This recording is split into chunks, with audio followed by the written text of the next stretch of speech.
நமச்சிவாய சிவாய நம. அனைத்து தமிழ் உள்ளங்களுக்கும் கனிவான வணக்கங்கள். நாம் இந்த பதிவில் பெயர்ச்சி அடைந்த சனி பகவானால் ஏற்பட போகும் தாக்கத்தை குறைக்க ராசிக்காரர்கள் செய்ய வேண்டிய பரிகாரங்கள் மற்றும் எந்த கோவிலில் உள்ள தெய்வத்தை வழிபட வேண்டும் என்பதனை பற்றி விரிவாக காண்போம்.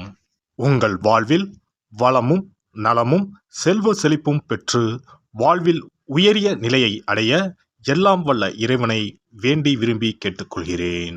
நீதி பகவானாக பார்க்கப்படும் சனி பகவானின் ஆதிக்கம்தான் நம் வாழ்க்கையின் சகலத்துக்கும் காரணம்.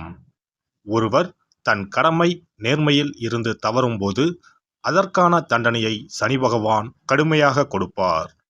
அதனால்தான் சனி பெயர்ச்சி என்றாலே நாம் பயப்படுகிறோம். என்ன ஆகுமோ எப்படி இருக்குமோ என்று நடுங்குவோம். ஜோதிடத்தில் நம்பிக்கை இல்லாதவர்களின் நெஞ்சங்களிலும் பயத்தை கொடுப்பவர் சனி பகவான். பொதுவாக சனி பகவான் 2.5 ஆண்டுகள் ஒரு ராசியில் சஞ்சரிப்பார்.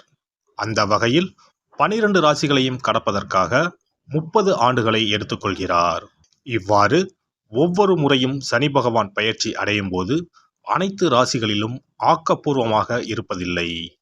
அப்படியாக சனி பகவான் மகரம் ராசியில் இருந்து கும்ப ராசிக்கு இடப்பெயர்ச்சி அடைகிறார். அதன்படி மேசம் லாபச்சனி, ரிஷபம் தொழில் சனி, மிதுனம் பாக்கிய சனி, துலாம் புண்ணிய சனி, தனுசு தைரிய சனி என வருவதால் இந்த ராசிக்காரர்கள் கொஞ்சம் நிம்மதி பெருமூச்சு விடலாம். அவ்வப்போது சனி பகவானை வழிபாடு செய்து வாருங்கள்.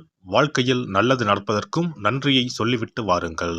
அதுவே கடகம் ராசிக்காரர்களுக்கு அஷ்டம சனியும், சிம்ம ராசிக்காரர்களுக்கு கண்டச்சனியும், கும்பம் மகரம் மீனம் உள்ளிட்ட ராசிக்காரர்களுக்கு 7.5 சனியும் உள்ளது. தனுசு ராசிக்காரர்கள் 7.5 சனியில் இருந்து விடுபட்டு உள்ளீர்கள். விருச்சிகம் ராசிக்காரர்களுக்கு அர்த்தாஷ்டம சனியாக உள்ளது. எனவே இவர்கள் தங்கள் வாழ்க்கையில் எடுத்து வைக்கும் ஒவ்வொரு அடியையும் மிகுந்த எச்சரிக்கையுடன் எடுத்து வைக்க வேண்டும். மேலும் கும்பராசியில் சஞ்சரிக்கும் சனி பெயர்ச்சியின் தாக்கம் அனைத்து ராசிகளிலும் காணப்படும்.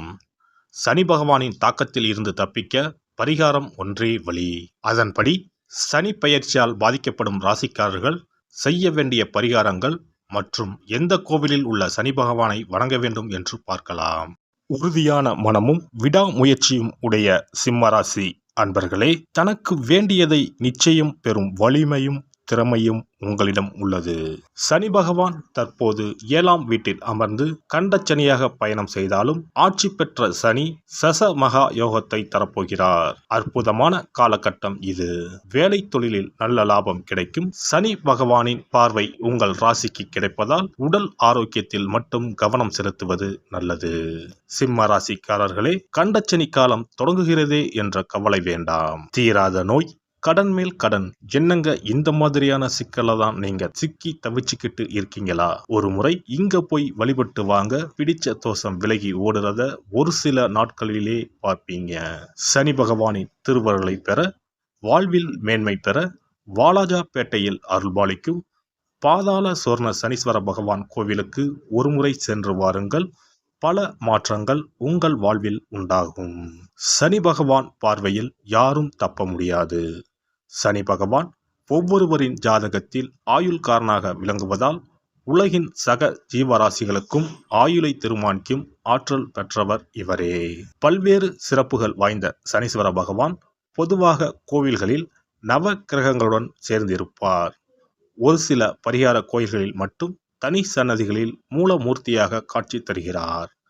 அதை போலவே வாலாஜாபேட்டை ஸ்ரீ தன்வந்திரி ஆரோக்கிய பீடத்தில் ஈசான்ய மூலையில் 20 அடி அகலம், 27 அடி நீளம், 10 அடி உயரத்தில் 13 படிக்கட்டுகள் கொண்டு பாதாளத்தில் மேற்கு நோக்கி சொர்ண சனீஸ்வர பகவான் தனி ஆலயம் அமைத்து கொண்டு பக்தர்களுக்கு தரிசனம் மற்றும் அனுக்கிரகம் செய்கிறார்.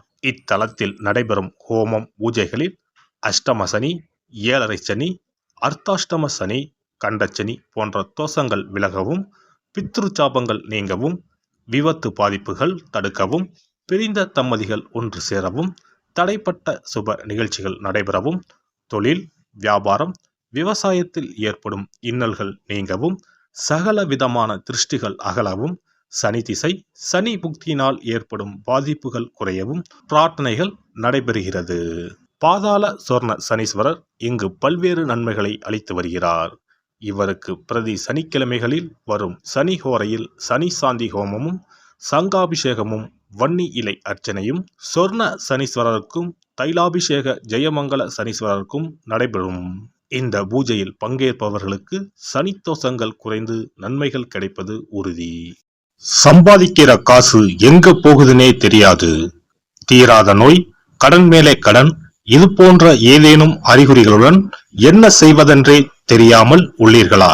எத்தனையோ கோவில் வழிபாடு, நோய்க்கு மருத்துவர்னு எதுக்குமே பயன் இல்லையா? கவலையை விடுங்க. இந்த கோவிலுக்கு மட்டும் குடும்பத்துடன் ஒருமுறை சென்று வழிபட்டு வாருங்கள். அதன் பிறகு தடைப்பட்டு இருந்த உங்களது வளர்ச்சியும் ஆரோக்கியமும் பிடித்த தோஷங்களும் விலகி ஓடுகிறத ஒரு சில நாட்களில் உணருவீர்கள். இத்திருக்கோயிலுக்கு செல்ல முடியாதவர்கள் வீட்டிலேயே சில எளிய பரிகாரம் செய்யலாம். சனிக்கிழமை தோறும் எல் தீபம் ஏற்றி வழிபடலாம். காகத்துக்கு சாதம் இடுவதும் மாற்றுத்திறனாளிகளுக்கு இயன்ற உதவிகளை செய்வதும் சிறப்பு. சனிக்கிழமை தோறும் சனி பகவானுக்கு இரும்பு அகல் விளக்கில் நல்லெண்ணெயில் தீபம் ஏற்றி வழிபட பலவித பலன்களை பெறலாம். கருங்குவளை மலர்களால் சனி பகவானுக்கு அர்ச்சனை செய்து வர நன்மைகள் பலவற்றை பெறலாம். வன்னிமர இலைகளை மாலைகளாக தொடுத்து சிவபெருமானுக்கு சனிக்கிழமை தோறும் சாற்றி வணங்கி வழிபடவும். சனிக்கிழமை அசைவ உணவு கண்டிப்பாக சாப்பிடக்கூடாது. சனிக்கிழமை தோறும் நல்லெண்ணெய் குளியல் செய்தால் கெடுதல் குறையும். விநாயகர் வழிபாடு செய்வது மிக உத்தமம். அனுமன் வழிபாடு சனி பகவானின் தொல்லைகளை குறைக்கும். விசேஷ நாட்களில் மண் அகலில் நெய், நல்லெண்ணெய், இலுப்பை எண்ணெய் மூன்றும் சேர்த்து பஞ்சு திரியிட்டு தீபம் ஏற்ற வேண்டும். இவ்வாறு விளக்குகள் ஏற்றி வழிபட்டால் சகல நன்மைகளும் சூழும். சாமி சன்னதியில் இந்த தீபங்கள் இரண்டையும் ஏற்றி வழிபடுவது இன்னும் மிகச் சிறப்பு.